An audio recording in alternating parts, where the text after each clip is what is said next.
Willkommen, bienvenue, welcome pour une nouvelle vidéo. Tchin tchin. Pour être honnête avec vous, c'est la deuxième fois que je tourne cette vidéo. Car je l'ai tournée hier matin, mais j'avais laissé ma tasse au premier plan, donc en fait je suis flou, mais pendant 30 minutes. Donc je la recommence.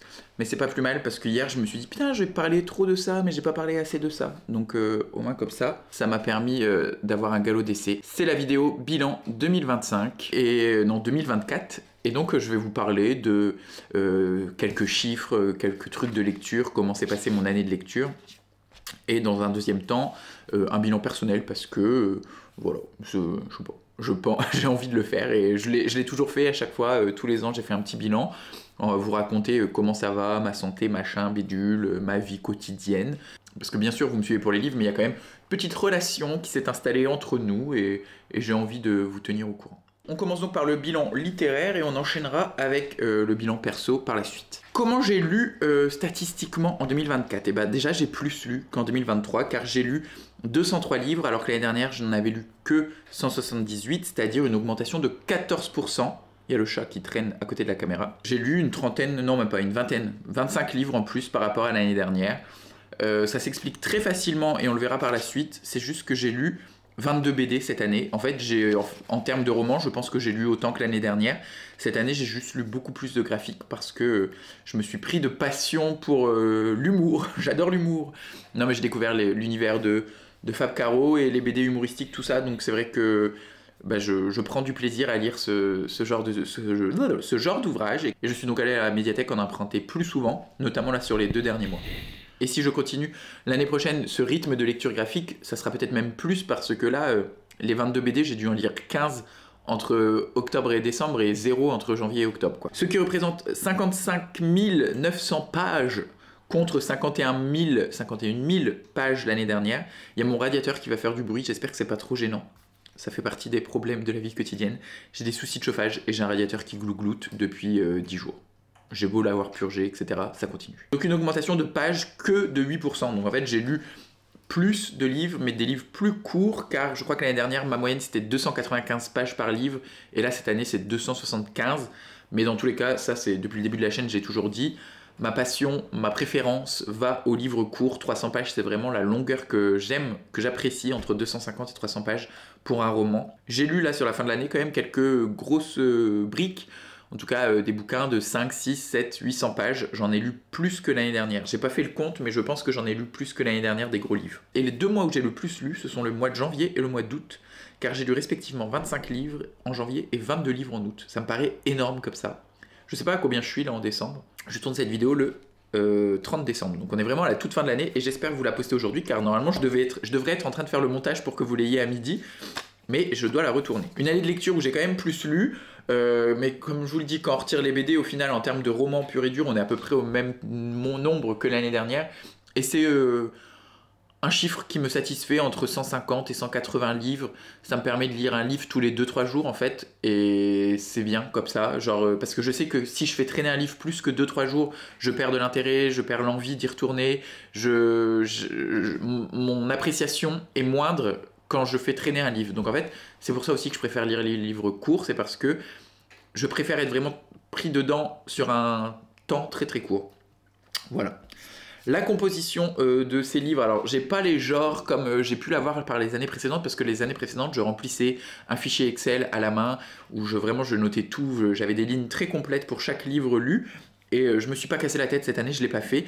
Donc je suis allé uniquement sur Goodreads et j'ai donc accès que aux stats Goodreads. Qui sont beaucoup plus pauvres, on n'a pas les genres de lecture. Je pense que j'ai lu très peu de poésie et de théâtre, et ça me chagrine fortement car j'aimerais en lire plus. Mais c'est vrai que du théâtre, au bout d'un moment, tout ce qui est le théâtre classique, j'en ai fait le tour. J'ai une période où j'ai lu beaucoup de théâtre, donc il m'en reste un peu encore. Hein. Par exemple, j'ai toujours L'Aiglon de Edmond Rostand que je n'ai pas lu et que j'ai très envie de lire. J'ai une édition à la maison, je pense que je le lirai en 2025 d'ailleurs. Et en termes de poésie, j'ai moins pris le temps d'aller fouiller du côté de la poésie contemporaine, alors que j'adore ça. L'année dernière, j'avais emprunté surtout, ou c'était peut-être cette année, non c'était sûrement cette année, genre en début d'année, Cécile Coulon, tout ça, je me suis essayé à emprunter des bouquins du Castor Astral, de chez Philippe Ray, Bruno Doucet. Je ne l'ai pas poursuivi tout au long de l'année et j'ai envie de relire un peu plus de poésie. Je pense qu'à 80% cette année, j'ai lu de la littérature blanche générale, j'ai lu peu de fantaisie encore une fois, peut-être un... Non, même pas. J'ai dû lire une dizaine de livres de fantaisie tout au long de l'année, mais sinon voilà, pas d'éclat, pas de surprise, littérature générale, classique. J'ai lu beaucoup de classiques, oui, si par rapport à l'année dernière, je pense que j'ai lu plus de classiques, et c'est une envie que j'ai envie de prolonger, quelque chose que je veux prolonger l'année prochaine. Je veux continuer ma lecture de classiques sur 2025. J'aimerais bien d'ailleurs, peut-être pas lire tous les classiques, parce que vous savez, j'ai eu une période où j'allais beaucoup chez Emmaüs, et chez Emmaüs, bah, t'as des classiques pour rien, 3 fois rien. Donc j'ai acheté plein de livres pour me dire, pour mes vieux jours, quand je les lirai. Mais on sait pas de quoi demain est fait. On sait pas de quoi demain est fait. Hein. Ça se trouve, on sera mort demain. Donc il faut que je lise ces livres avant d'être à la retraite. On sait pas d'ailleurs c'est quand la retraite. Ça se trouve, on sera à la retraite à 80 ans, on n'aura plus le temps de lire des livres.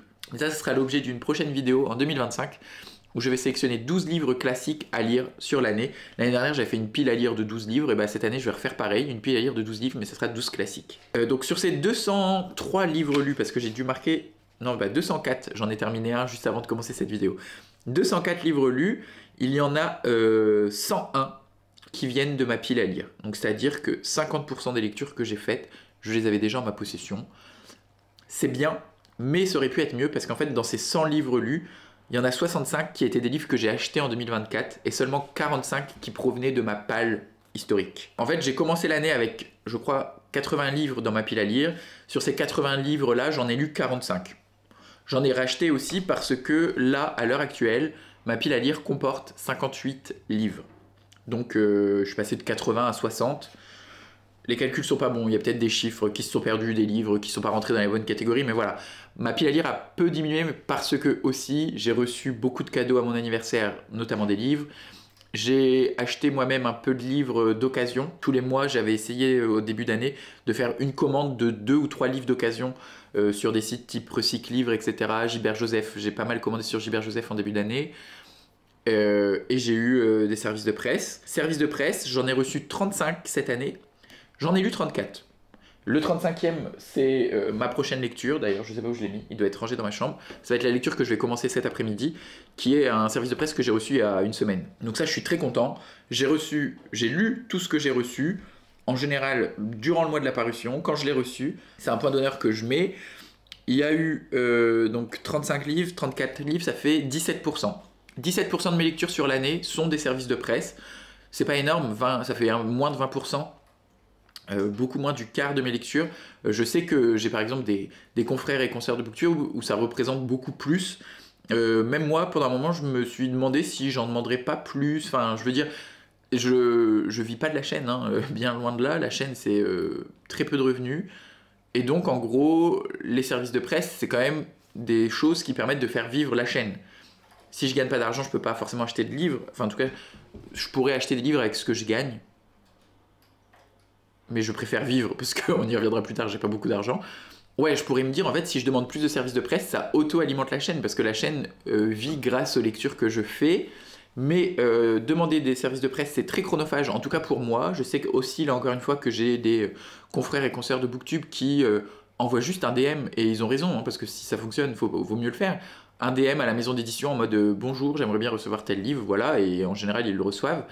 Moi, j'avoue que c'est peut-être parce qu'aussi c'est dans... Je considère ça comme quelque chose de professionnel et c'est des gens, c'est leur travail hein, en face de moi. C'est pas parce que moi j'en vis pas que les gens en face de moi c'est pas un boulot qu'ils ont, le fait d'être attaché de presse, relations publiques ou voilà tout ça dans les maisons d'édition. Et donc je prends le temps et peut-être que ça le fait chier d'ailleurs, mais moi je prends toujours le temps quand je fais une demande spontanée à une maison d'édition d'envoyer un mail où je me présente, où j'envoie des liens vers la chaîne YouTube, où j'envoie des statistiques, même juste pour demander un service de presse. Hein. Vraiment, je fais un vrai mail complet où je dis pourquoi tel auteur, pourquoi ce livre-là en particulier, pourquoi... Enfin voilà, j'explique. Donc en fait, je mets pas 30 minutes à écrire le mail, mais c'est prendre 10-15 minutes pour recevoir un livre. Et bah, je vais pas dire que j'ai pas 15 minutes dans ma journée, ça serait vous mentir. La preuve, j'ai le temps de lire. Mais j'ai juste la flemme. Je passe ma journée au boulot aussi à faire des mails pour le travail. J'ai pas envie, quand je rentre à l'appart le soir, continuer à faire des mails des services de presse. Donc en fait, dans ces 35 reçus, je pense que la grande majorité, c'est Iconoclast, Albin Michel, Christian Bourgois, qui sont les gros éditeurs avec qui je travaille depuis plusieurs années maintenant, en tout cas pour Albin Michel et Christian Bourgois. Parce que eux, c'est facile. Il y a les éditions de l'Aube aussi, mais je crois que cette année, j'en ai reçu qu'un des éditions de l'Aube. Leur catalogue m'a pas tant plu que ça, mais parce qu'ils ont une littérature très particulière aussi, et donc c'est normal. Je suis pas toujours touché par ce qu'ils proposent, par ce qu'ils éditent. Oui, eux, c'est facile. Je reçois le catalogue, j'ai juste à répondre par mail ou même des fois juste par un formulaire, dire je veux ça, je veux ça. Il n'y a pas besoin de... Voilà, c'est un partenariat qui fonctionne sur la durée. C'est juste que voilà. Donc, je me suis posé la question, est-ce que je devrais prendre le temps de demander plus de services de presse? Je sais pas. Parce que je me suis rendu compte dans mes meilleures lectures, je crois qu'il n'y en a que 1 ou 2 qui sont des services de presse. Sinon, tout le reste, c'était des livres que j'ai achetés moi-même ou qui étaient dans ma palle. Donc voilà, rester autour de 15-20%, ça me paraît pas trop mal. Et d'ailleurs, peut-être même moins parce que je vais probablement arrêter de demander des livres à Albin Michel. Dernièrement, j'ai eu que des lectures très moyennes. Je vais pas dire que je me force, mais presque. Je garde... Disons que je n'envoie pas de mail à Albin Michel pour leur dire le partenariat est terminé. Je garde la possibilité de leur demander des livres si vraiment il y a quelque chose qui m'attire, mais j'essaye, je vais arrêter d'en demander systématiquement tous les mois. D'ailleurs, je le fais plus, hein, déjà, ça fait un bout de temps, je pense que vous n'avez pas vu d'Albin Michel. Le dernier, ça devait être Tata de Valérie Perrin. Et voilà, donc je me reconnais plus vraiment dans ce qu'ils éditent. Enfin, c'est plus une littérature qui m'attire. J'ai écouté 4 livres audio. Grâce à un code promo Nextory que j'ai chopé, je ne sais plus sur la chaîne de qui. Pareil, Nextory, ça fait partie des partenariats que j'aurais pu continuer à entretenir, mais j'ai eu la flemme. Suite à un quiproquo, il y a 2 ans, j'ai été en partenariat avec eux, j'avais un lien affilié qui vous permettait de profiter de 45 jours gratuits, et moi je gagnais 10 € par abonnement. J'en ai profité pendant 1 mois, ça m'a... Franchement, c'est la première fois que j'ai gagné autant d'argent avec Booktube, d'ailleurs c'est la seule fois où j'ai gagné de l'argent avec Booktube grâce à un partenariat. Et j'ai pas compris que le lien il pouvait continuer, que je pouvais faire de la pub, enfin bref, ce qu'on avait conclu c'était que j'en parlais pendant 1 mois, je devais faire 2 vidéos à 1 mois d'intervalle, je l'ai fait. Et je pensais qu'après ça, c'était terminé. Et en fait, ce que j'avais pas compris ou ce qu'eux ils m'avaient pas dit, c'est que j'aurais pu continuer à utiliser le lien, continuer à faire vivre cette offre et à vous la proposer, chose que je n'ai absolument pas faite parce que pour moi, le lien était clos. Et 3-4 mois après, ils sont revenus me voir en mode le lien il fonctionne pas beaucoup, ça fait pas beaucoup de clics, machin. Et j'étais en mode oui, c'est normal parce que en fait, j'ai pas dit aux gens que j'avais encore ce lien, j'étais pas au courant. Donc voilà. Et au lieu de dire attendez, on peut refaire une campagne, enfin même là les recontacter dernièrement, je l'ai pas fait. Et après, si j'allais pas, en plus à l'époque, c'est aussi pour ça peut-être que j'ai pas poussé, c'est que le catalogue Nextory me plaisait moins il y a 2 ans. Disons qu'il était vraiment très axé romance. C'est toujours le cas, il y a beaucoup de romances sur Nextory, mais il s'améliore grandement. J'ai vu que par exemple, là c'est pour ça, les 4 livres que j'ai lus, que j'ai écoutés, c'est des livres de la rentrée littéraire. Au moment de la rentrée littéraire, il y a presque eu des sorties simultanées audio et papier, et donc voilà. J'ai l'impression que ça s'est quand même pas mal étoffé, mais voilà, il faudrait que je prenne le temps. Et puis ça se trouve, il me dirait non, mais je pense pas. En vrai, j'ai vu plein de gens qui ont des codes promo Nextory. Donc voilà, j'ai fait gagner 10 € à Nina Quill, je pense, parce que c'est sur le lien de Nina que j'ai utilisé le code promo. Mais si je le refais, il faudrait que je crée une nouvelle adresse. Envoyez-moi, créateur de contenu, créatrice de contenu qui regardez cette vidéo, envoyez-moi votre lien et j'utiliserai votre code promo pour me refaire une nouvelle identité sur Nextory. Les e-books, j'ai lu 28 livres en numérique, 30, donc ça fait 15% à peu près. Ces livres en numérique, la plupart du temps, il y en a eu pas mal de la rentrée littéraire que je me suis procuré en numérique parce que ce sont des livres que je sais que je garde pas. Et en règle générale, tous les livres que je lis en numérique, c'est des livres que je sais que je ne voudrais pas garder, pour lesquels je suis pas forcément sûr, ou alors des classiques que je trouve libres de droit et que j'ai pas en ma possession et que j'ai envie de lire sur le moment. Donc voilà. En vrai, une répartition qui me plaît plutôt bien. Le seul truc que je regrette, c'est que j'ai lu sur l'instant, enfin je regrette pas parce qu'en vrai c'est quelque chose que je kiffe aussi, c'est genre acheter des livres ou les cadeaux que j'ai reçus. Par exemple, je parlais avec Mathilde qui est le compte Instagram La Bibliothèque des 1001 livres qui m'a offert 4 livres pour mon anniversaire et j'en ai lu 3 déjà, en fait c'était au mois d'août, j'ai lu les 3 livres qu'elle m'a offert dans la foulée et le 4e il va être lu probablement l'année prochaine ou là en début d'année, c'est Le Pavillon d'or de Mishima. Et presque, j'ai regardé dans ma pile à lire, tous les livres que j'ai reçus à mon anniv, j'ai eu envie de les lire sur le moment. En même temps, ça provenait de ma liste d'envie, et je les ai lus dans la foulée parce que ça me fait trop plaisir de lire des livres que vous m'envoyez, mais aussi de lire des livres sur l'instant où je le reçois, où je l'ai. Donc c'est pour ça aussi, comme j'ai acheté quelques livres d'occasion en début d'année, j'ai lu ces livres et c'est pour ça que j'ai moins lu ce qui est plus ancien dans ma pile à lire. Même si là, en fin d'année, j'ai mis un coup de collier et je crois que j'ai lu une 15aine de livres qui traînaient depuis quelques temps dans mon chariot. Il m'en reste 58. Ça, au long cours, ça va arriver, hein, voilà. Tant que je suis en dessous de 100, enfin, tant que ça tient dans le chariot, moi, ça me va. Tout simplement. J'ai pas envie d'être étouffé de livres. C'est les seuls livres, hein. J'ai qu'une bibliothèque chez moi et après, j'ai le petit chariot là, donc voilà. La chaîne YouTube, donc en 2024, je n'ai pas gagné 1000 abonnés. Tous les ans, depuis que j'ai ouvert la chaîne en 2021, je gagnais 1000 abonnés. 2022, 1000, 2023, 2000, 2024, 3000, février. Ah ben non, mais alors ça veut dire que... Non, peut-être la première année, j'ai même gagné plus que 1000 abonnés. Je pense que j'ai dépassé les 1000 abonnés en un an. Et après, j'ai gagné à peu près 1000 abonnés. Parce que là, j'ai vu que j'avais passé les 4000 abonnés en avril, je crois. La chaîne date du mois de février. La date anniversaire de la chaîne, c'est février. Ouais, non, je vais pas gagner 500 abonnés d'ici février. Bref, en tout cas, j'ai gagné moins d'abonnés, je m'en suis rendu compte, que les années précédentes. Et c'est pas forcément le fait de gagner moins d'abonnés, c'était déjà, même avant ça, avant même que je vois que ça grimpait moins vite que d'habitude. C'est l'année où je me suis le plus remis en question sur la chaîne. L'année où il y a des fois où je me suis dit à quoi bon, autant arrêter, où j'ai été très critique envers moi-même et très critique envers les autres chaînes. C'est l'année où je me suis le plus comparé, et ça c'est un de mes traits toxiques. Je me compare énormément, je suis jaloux, et je vois des gens et je me dis, c'est des escrocs. Ils en font beaucoup moins que moi, leur contenu est moins bien que le mien et ils ont plus d'abonnés, c'est pas normal, ça devrait pas. Et je sais que je devrais pas réagir comme ça et qu'en plus ce jugement de valeur que je donne aux chaînes des autres, bah voilà, c'est un jugement de valeur et c'est aussi parce que c'est la jalousie qui parle, quoi.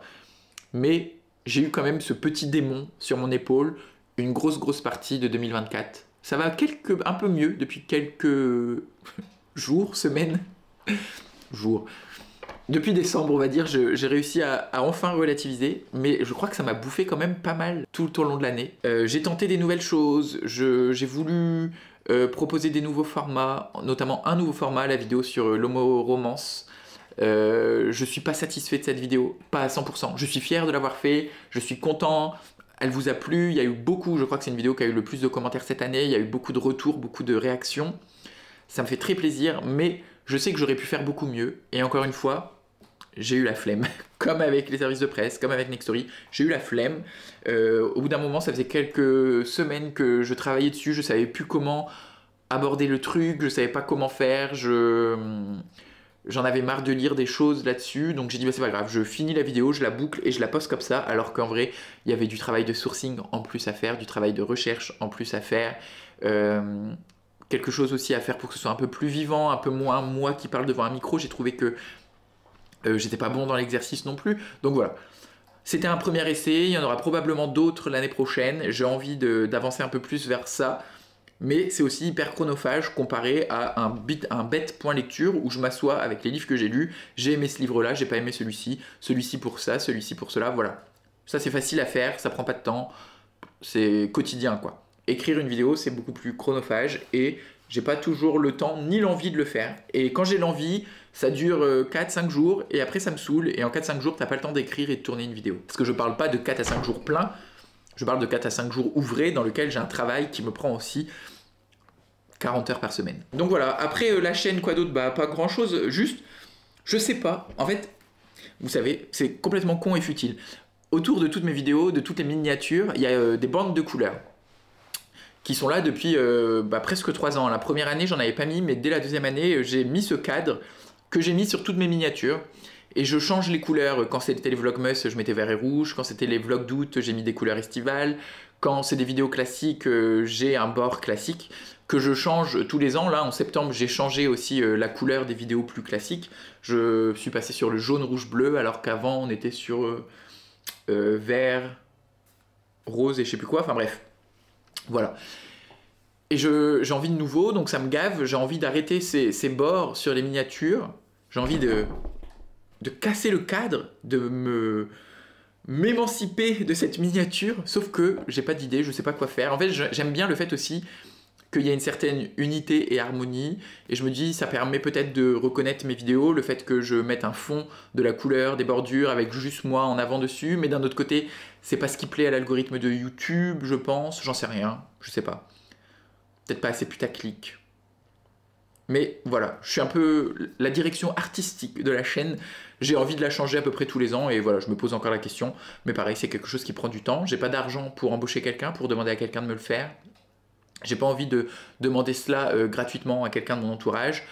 Donc je fais avec les moyens du bord, comme j'ai fait depuis le début hein, que j'ai la chaîne. Je savais pas comment tourner une vidéo, je savais pas comment monter, je savais pas comment faire des trucs avec les photos sur Canva, Photoshop, machin. J'ai appris, bah, je vais continuer à apprendre. Ça sera jamais du coup parfait, ça sera jamais ce à quoi j'aspire totalement, mais ça sera le cas.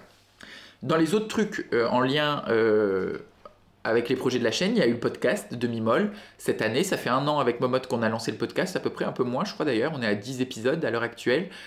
C'est hyper bien, c'est trop chouette, on a trouvé un petit public, on a une petite cible qu'on aimerait bien voir grandir évidemment, mais pour cela il faudrait être plus régulier. Pour être plus régulier, il faudrait que je sois moi... En fait, c'est pas Momod le problème, c'est souvent moi qui oublie qu'on doit enregistrer, qui demande à décaler, puis on décale et on décale, et puis il y a la flemme, etc. Donc voilà, le podcast, on va le continuer, on n'a pas dit qu'on allait l'arrêter en tout cas, hein, c'est sûr, je pense que Momot est pour le continuer, on aime ça, on rigole, enfin les enregistrements, nous ça dure 1 heure, c'est 1 heure où je suis en vocal avec une pote et on parle d'un sujet et voilà, donc en gros c'est prendre l'apéro avec une pote pendant 1 heure et on le diffuse après avec vous, c'est typiquement le PMU oral quoi, donc j'aime bien, on a envie de continuer et de poursuivre. Et il y a eu Twitch que j'ai repris là depuis quelques mois. Pendant les vacances, là je fais une petite pause parce que de toute façon je pense qu'il n'y aura pas grand monde. Mais que ce soit les lives où je parle, blabla, ou les lives Read With Me où on est une vingtaine, 25, et bah, les deux me plaisent, les deux me satisfont. Et ça va continuer en janvier, ne vous inquiétez pas. Et enfin, le bilan personnel de ma vie, je vais essayer de pas trop m'étendre, c'est ça aussi la vidéo que j'ai tournée juste avant qui n'est pas exploitable. J'ai beaucoup trop parlé de moi et de ma vie et je me suis dit ça doit être totalement inintéressant. Donc je vais essayer de faire plus court et plus concis. Depuis le début de la vidéo, il y a plein de choses où je vous ai dit c'est la flemme. J'ai pas fait ça parce que c'est la flemme, ou ça prend du temps mais j'ai la flemme. Et cette flemme, cette fainéantise, s'explique en partie, je suis quelqu'un de procrastinateur hein, en règle générale, mais aussi par la dépression, ou en tout cas un épisode dépressif. Je vous ai jamais caché que j'ai déjà été suivi et traité pour une dépression il y a de ça 2 ans. J'ai voulu pas mal mettre sous le tapis cet épisode dépressif à coup d'anxiolytiques. Et au bout d'un moment, je me suis dit, ça peut pas continuer, tu peux pas prendre des anxiolytiques au quotidien pour essayer de vivre ou survivre, comme le dit Daniel Balavoine, retourne voir ton médecin. Et donc du coup, je suis allé voir ma nouvelle docteure, je lui ai expliqué la situation, parce que c'était pas elle qui m'avait suivi à l'époque, que j'avais déjà connu ça, que j'avais déjà pris un traitement antidépressif, et elle m'a dit, bah écoute, on va continuer, on va recommencer. Donc depuis le mois de septembre à peu près, je suis à nouveau sous antidépresseur.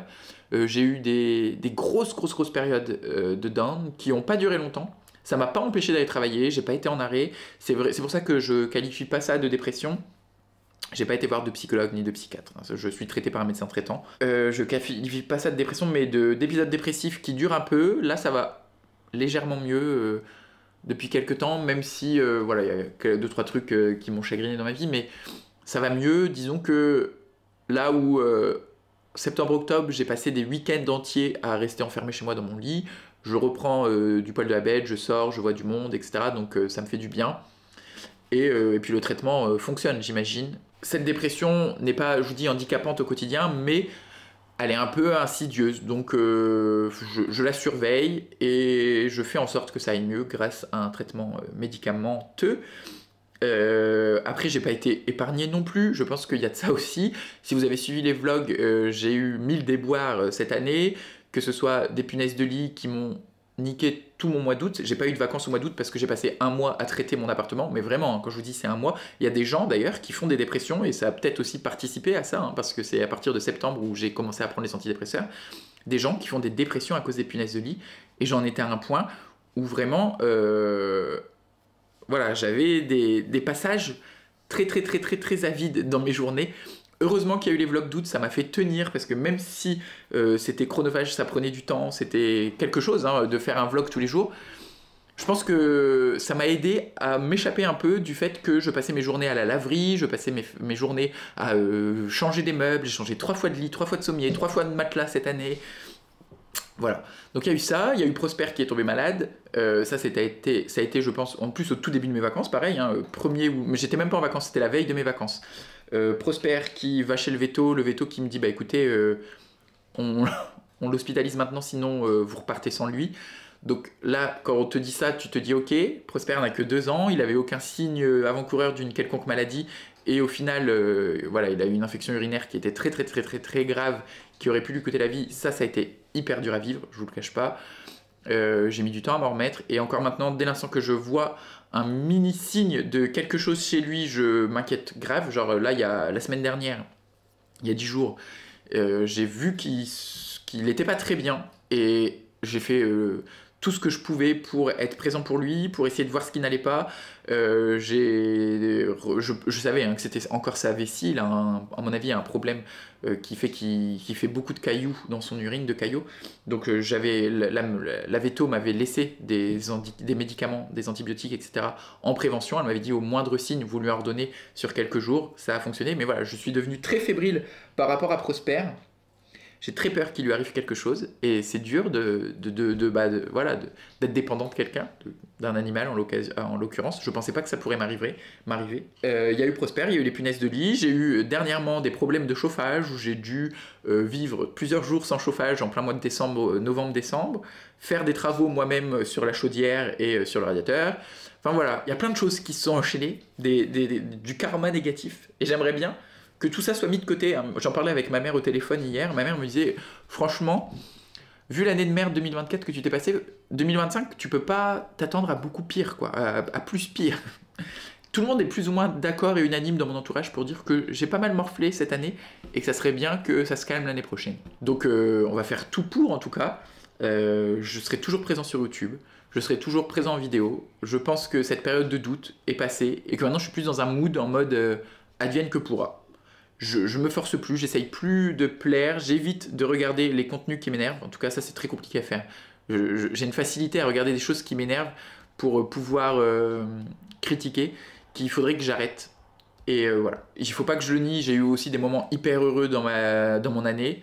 Mes seules vacances, c'était avec 3 amis où on est parti 4 jours à Gand. C'était génial, on a passé un super week-end. Il y a eu ma meilleure amie qui s'est mariée, on a passé un super week-end. Voilà, j'ai découvert... J'ai passé des hyper bons moments avec mes potes, malgré tout. Le festival au Cabaret Vert avec une amie en particulier, 2 plutôt. C'était trop bien, j'ai passé 4 jours de folie. Voilà, j'essaye de garder ces quelques épisodes lumineux dans mon année et de faire en sorte qu'ils prennent le pas sur toutes les merdes que j'ai vécues et que ça continue l'année prochaine. Et puis évidemment, il y a vous, sans qui tout ça ne pourrait pas exister. Vous avez quand même été présents malgré tout au rendez-vous. Mes stats YouTube, en fait, même si les abonnés n'augmentent pas, mes stats YouTube sont plutôt stables tout au long de l'année. Toutes mes vidéos sont vues correctement, plus ou moins en tout cas. Et ça me touche énormément de voir que vous êtes là, même si moi, je ne suis pas hyper présent en commentaire, je ne suis pas hyper présent dans les échanges. Parfois sur Instagram, j'ai 4-5 jours de retard. Vous m'envoyez, vous répondez à mes stories et moi, je le vois que 4 ou 5 jours après parce que je prends pas le temps d'aller dans mes DM et j'ai la flemme. Voilà, mais quand même, je le fais, des fois avec 5 jours de retard, mais je le fais. On se souhaite que du bon pour 2025. La prochaine vidéo que vous aurez, ça sera en début d'année, je sais pas exactement quand, sûrement ce week-end, samedi ou dimanche, une vidéo où on posera les bases de 2025 ensemble, les bases littéraires en tout cas, avec des petits livres à lire, sûrement une pile à lire, je sais pas encore quel format ça va donner. Je vous parlerai du cabinet de lecture, la nouvelle formule du cabinet de lecture, si c'est une nouvelle formule ou pas. Je vous avoue qu'à l'heure actuelle, j'ai pas décidé, hein. On est mardi, lundi, et pour ce week-end, il me reste une semaine pour travailler sur le cabinet de lecture. Je vous propose tout ça ce week-end. En attendant, moi, je vous souhaite d'excellentes lectures, d'excellentes découvertes. Évidemment, une excellente année à venir, mais je vous le souhaiterai encore mieux ce week-end. Je vous fais de gros bisous. Ah mais non, mais là, du coup, j'ai tout niqué. D'excellentes lectures, d'excellentes découvertes. Faut recommencer. Et d'être heureux.